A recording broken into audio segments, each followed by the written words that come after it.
Hi friends, welcome to my channel. ఈరోజు video చాలా ఇంట్రెస్టింగ్గా ఉందండి. వీడియోని ఎక్కడ స్కిప్ చేయకుండా ఎండ్ వరకు చూసేయండి. ఇక సాక్షిని చంపేయమన్న కమలాకర్ మాటలు విన్న వైజయంతి నిషి కంగారు పడుతూ ఉండగా యువరాజ్ ఇలా అంటుంటాడు, సాక్షిని కాదమ్మా చంపమంది, సాక్ష్యాన్ని.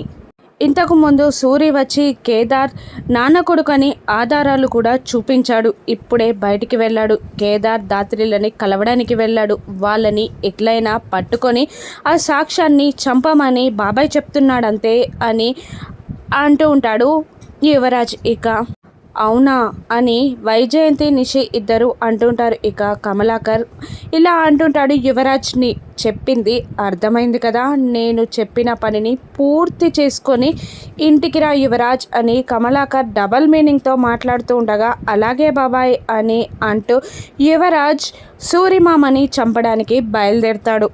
మరోవైపు జగదాత్రి కేదార్లు కారులో కూర్చొని ఉండగా కేదార్ బాధని చూడలేకపోతూ ఉంటుంది దాత్రి. ఇక దాత్రి వాళ్ళ నాన్నగారు ఇలా అడుగుతూ ఉంటారు, ఏంటి అసలు ఏమైంది, మీరు పెళ్లి నాటకం ఆడి ఆ ఇంట్లోకి ప్రవేశించాల్సిన అవసరం ఏంటి, కేదార్కి వచ్చిన కష్టమేంటమ్మా అని దాత్రి వాళ్ళ నాన్నగారు దాత్రిని అడుగుతుండగా ఏం సమాధానం చెప్పలేకపోతుంది దాత్రి.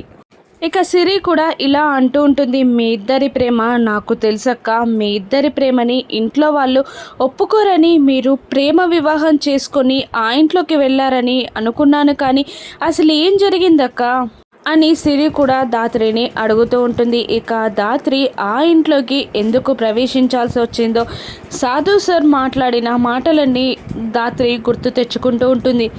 ఇక ఇలా అంటుంటారు దాత్రి వల్ల నాన్నగారు, మిమ్మల్ని ఇబ్బంది పెట్టాలని కాదమ్మా నేను అడిగేది, నాకు విషయం ఏంటన్నది తెలిస్తేనే కదా మీకు ఏ విధంగా సహాయపడగలనని అడుగుతున్నానమ్మా అని అంటూ ఉండగా ఇక దాత్రి కేదార్లు ఏం మాట్లాడకుండా సైలెంట్గా ఉండిపోతారు. ఇక సడన్గా దాత్రి వాళ్ళ నాన్నగారు కార్ని స్టాప్ చేసేస్తారు. ఎదురుగా కౌశికి నిలబడి ఉంటుంది. వదినా అని అనుకుంటూ కార్లో ఉన్న అందరూ దాత్రి వాళ్ళ నాన్నగారు, సిరి, దాత్రి, కేదార్ అందరూ కిందికి దిగి కౌశికి దగ్గరికి వెళ్తారు. ఇక దాత్రి వాళ్ళ నాన్నగారు, కౌశికి నువ్వేంటమ్మా ఇక్కడ అని అడుగుతుండగా దాత్రి కౌశికి కంగారుని చూస్తూ, ఏమైంది వదిన, ఇంట్లో వాళ్ళందరూ బాగానే ఉన్నారు కదా, మీరెందుకు బాధలో ఉన్నట్టు అనిపిస్తున్నారు అని అడుగుతుండగా కేదార్, ఏమైందక్క, ఇక్కడ నువ్వేంటక్క అని అడుగుతూ ఉంటాడు. ఇక కౌశికి జగదాత్రిని చూస్తూ ఇలా అంటూ ఉంటుంది,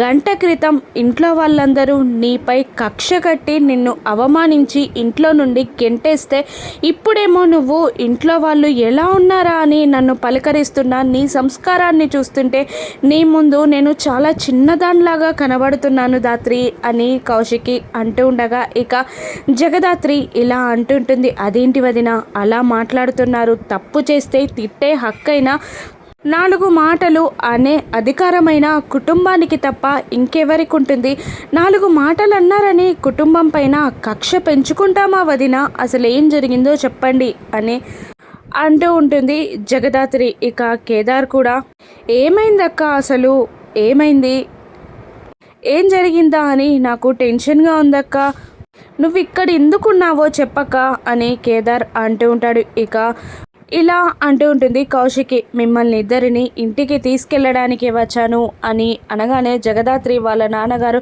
ఏంటమ్మా నువ్వు మాట్లాడేది కౌశికి, ఇంతకు ముందే గంట క్రితమే మీ కుటుంబం అంతా కలిసి వీళ్ళిద్దరిపైన కోపం ప్రదర్శించి వీళ్ళిద్దరిని తప్పు చేశారని నిందిస్తూ నువ్వు కూడా నా బిడ్డే తప్పు చేసిందని ఇంట్లో నుండి గెంటేస్తున్నా కూడా మౌనంగా ఉన్నావే తప్ప నువ్వేం మాట్లాడలేదు కదమ్మా, నా కూతురే తప్పు చేసింది అన్నావు, ఇప్పుడు మళ్ళీ ఇంటికి తీసుకెళ్తాను అంటున్నావు, నీ మాటలేంటో మాకు అర్థం కావట్లేదమ్మా, నా కూతురు నాకు బరువేం కాదు, మా వాళ్ళని నేను ఇంటికి తీసుకెళ్తాను, ఈ కుటుంబం ఆ కుటుంబం మధ్యలో గొడవలెందుకమ్మా అని అంటూ ఉంటాడు దాత్రి వాళ్ళ నాన్నగారు. అది కాదు అంకుల్, సారీ అంకుల్, ఇంకొకసారి ఇటువంటి గొడవలు జరగవు, ఇంకొకసారి వీళ్ళని ఇలా అవమానించడం జరగదు, వీళ్ళు ఆ ఇంట్లోనే ఉండాలి అంకుల్ అని అంటూ ఉంటుంది. అది కాదమ్మా అని అంటూ ఉండగా ప్లీజ్ అంకుల్ నాతో వాళ్ళని పంపండి అని అడుగుతూ ఉంటుంది. అసలు ఏమైందక్క, నువ్వు ఎందుకు ఇలా మాట్లాడుతున్నావు అని అడుగుతూ ఉండగా ఇక ఇలా అంటూ ఉంటుంది కౌశికి, నువ్వు నా తమ్మునివి అనగానే వాళ్ళిద్దరూ షాక్ అవుతూ ఉంటారు.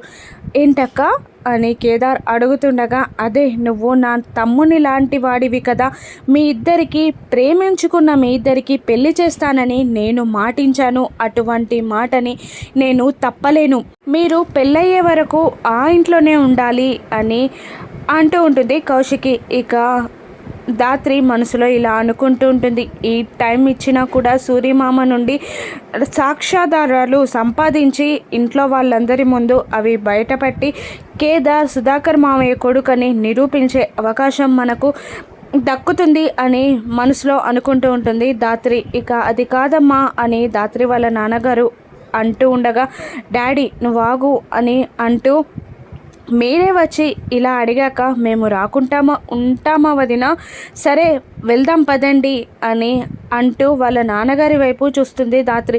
నీ ఇష్టమమ్మా, నేను వద్దని అనను, నీ ఇష్టం ఉన్నట్టు చేయి అని అనేస్తారు వాళ్ళ ధాత్రి వాళ్ళ నాన్నగారు. ఇక పదండి అంటూ కౌశికి ధాత్రి కేదార్లను ఇంటికి తీసుకెళ్ళడానికి కారెక్కించుకుంటుంది. ఇక మరోవైపు సూర్యమామ ధాత్రి వాళ్ళ ఇంటిని వెతుక్కుంటూ అంతా తిరుగుతూ, అయ్యో ధాత్రి వాళ్ళ ఇల్లు నాకు కరెక్ట్గా తెలియట్లేదే అటు ఇటు అని డైరెక్షన్స్ ఇస్తూ ఉంటాడు ఆటో డ్రైవర్కి సూర్యమామ. ఇక ఒక చోట యువరాజ్ సూర్యమామని చంపడానికి కాపు కాస్తాడు. ఇక ఆటో డ్రైవర్ యువరాజ్ని చూసి ఆపేస్తాడు. ఏమైంది బాబు అని సూర్యమామ అడుగుతూ ఉండగా ఇక ఎదురుగా ఉన్న యువరాజ్ని చూపిస్తాడు ఆటో డ్రైవర్. సూరి కిందికి దిగి, నువ్వా యువరాజ్ అని అడుగుతూ ఉండగా, ఏంట్రా నువ్వు పదే పదే ఆ కేదార్ గాడు మా నాన్నగారి కొడుకని నిరూపించే సాక్ష్యాధారాలని నువ్వెందుకు తీసుకొస్తున్నావు, నీకేమైనా డబ్బులు ఇస్తానన్నాడా వాడు అని యువరాజ్ అంటూ ఉండగా, కొన్ని విషయాలని డబ్బులతో కొనలేము, అయినా వాడు ఏమడిగాడా, నీ ఆస్తులు అడిగాడా, వాడేమైనా తండ్రి ప్రేమని పంచమని అడిగాడు అంతే కదరా, ఎందుకురా వాణ్ణి అంతలా హింసిస్తున్నారు మీరు అని సూర్యమామ యువరాజ్ని అంటూ ఉండగా, ఇక ఏంట్రా ముసలోడా నువ్వు మాట్లాడేది, నాకు చెప్పేది, 25 ఏళ్ల తర్వాత ఎవడో వచ్చి నీ కన్నని అంటూ నీ హక్కులన్నీ లాగేసుకుంటే ఎలా ఊకుంటానని అనుకున్నావురా, ఆ వజ్రపాటి ఇంటికి నేనొక్కడినే వారసుని, ఇంకా ఆ కేదార్ కాడు ఎప్పటికీ వారసుడు కాలేడు, ఇక ఆ ఆధారాలు నాకు ఇస్తావా లేదంటే నేను చంపమంటావా అని సూరి పీక మీద కత్తి పెట్టి బెదిరిస్తూ ఉంటాడు యువరాజ్. ఇక ఆ సాక్ష్యాధారాలు ఉన్న మొబైల్ని సూరి భయపడి యువరాజ్కి ఇచ్చేస్తాడు. ఇక అయినా నీతో ఎప్పుడు నాకు ప్రాబ్లమేరా, నువ్వు బ్రతికుంటే ఎలాగైనా వాడు నా కొడుకు అని నీ ప్రాణాలకి తెగించైనా ఆధారాలు తీసుకొస్తావు, అందుకని నిన్ను చంపేస్తాను, ఇక నిన్ను బ్రతికిస్తానని నిన్ను వదిలేస్తానని బ్రతకనిస్తానని నువ్వెలా అనుకున్నావురా ముసలోడా అని అంటూ యువరాజ్ సూర్యుని పొడిచేస్తాడు. ఇక ఆ మనుషులతో వీన్ని పక్కకు లాగేయండ్రా అనగానే సూరీష్ ఎత్తుకొని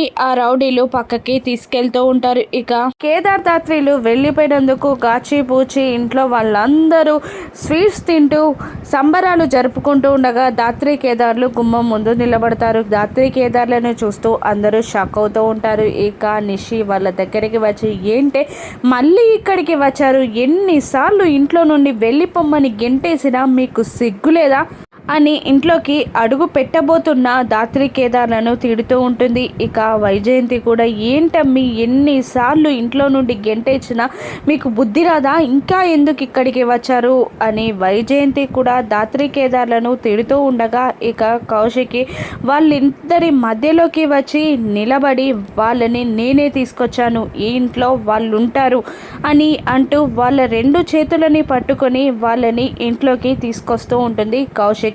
ఇక నిషిక, లేదు వదిన, వాళ్ళు ఇంట్లో ఉండడానికి వీల్లేదు, వాళ్ళని ముందు పంపించేయండి అని నిషి అడుగుతుండగా ఇక కౌశిక్కి, నేను పర్మిషన్ అడగట్లేదు, వాళ్ళు ఇంట్లో ఉంటారని చెప్తున్నాను అని అంటూ ఉంటుంది కౌశికి. అంటే మాకన్నా వాళ్ళే ఎక్కువనా వదిన మీకు అని అంటూ ఉండగా ఇక కౌశికి సైలెంట్గా ఉంటుంది. ఇంకా కాచి కూడా ఇలా అంటూ ఉంటుంది, మనందరికన్నా జగదాత్రి అంటేనే అక్కకి ఎక్కువ ఇష్టం కదా, అందుకే తను చేసిన తప్పులని కూడా క్షమించి ఇంటికి తీసుకొచ్చినట్టుంది అక్క అని అంటూ ఉంటుంది కాచి. ఇక కౌశికి ఎవరేమనుకున్నా వాళ్ళు ఇక్కడే ఉంటారు అని అనేస్తుంది. ఇక వైజయంతి కోపంగా చూస్తూ ఉంటుంది. నిషి లేదు వదిన, వాళ్ళు ఈ ఇంట్లో ఉండడానికి వీల్లేదు, వాళ్ళని ఇంటి నుండి బయటికి పంపించేయండి, లేదంటే మేమే ఈ ఇంట్లో నుండి వెళ్ళిపోతాం అని నిషి అరుస్తూ ఉంటుంది. ఇక కౌశికి ఇలా అంటూ ఉంటుంది, చెప్పాను కదా నేను ఎవరు పర్మిషన్ అడగట్లేదు అని, వాళ్ళు ఇక్కడే ఉంటారు అని అంటూ ఉండగా ఇక వైజయంతి వాళ్ళు ఇంట్లో ఉండడానికి కారణం ఏంటో మాకు తెలియదమ్మి, నువ్వు చెప్తే వినాలనుంది అని కౌశికిని అంటూ ఉంటుంది వైజయంతి. వాళ్ళిద్దరూ ప్రేమించుకున్నారు, వాళ్ళిద్దరికి పెళ్లి చేస్తానని నేను మాటించాను, వాళ్ళ పెళ్లి చేసే బాధ్యత నాది, వాళ్ళు పెళ్లి చేసే వరకు ఇక్కడే ఉంటారు అని అంటూ ఉంటుంది కౌశికి. ఇక కమలాకర్ కూడా అదేంటి వేరే వాళ్ళ కోసం ఇంట్లో వాళ్ళపై యుద్ధం ప్రకటిస్తున్నావా అని కమలాకర్ అంటూ ఉండగా, లేదు బాబాయ్, నేను చెప్పేది నా మాట వినండి, నేను చేసే ప్రతి పనికి ఒక రీజన్ ఉంటుందని మీకు కూడా తెలుసు కదా అని అంటుండగా ఇక మమ్మల్ని ఇంట్లో నుండి వెళ్ళిపోమంటున్నారా వదిన అని నిషి అంటూ ఉంటుంది. ఇక కమలాకర్ గొడవ పెద్దదయ్యేలా ఉంది, నిషిని ఎలాగైనా ఆపాలి అని మనసులో అనుకొని కౌశికి నిర్ణయం తీసుకున్న తర్వాత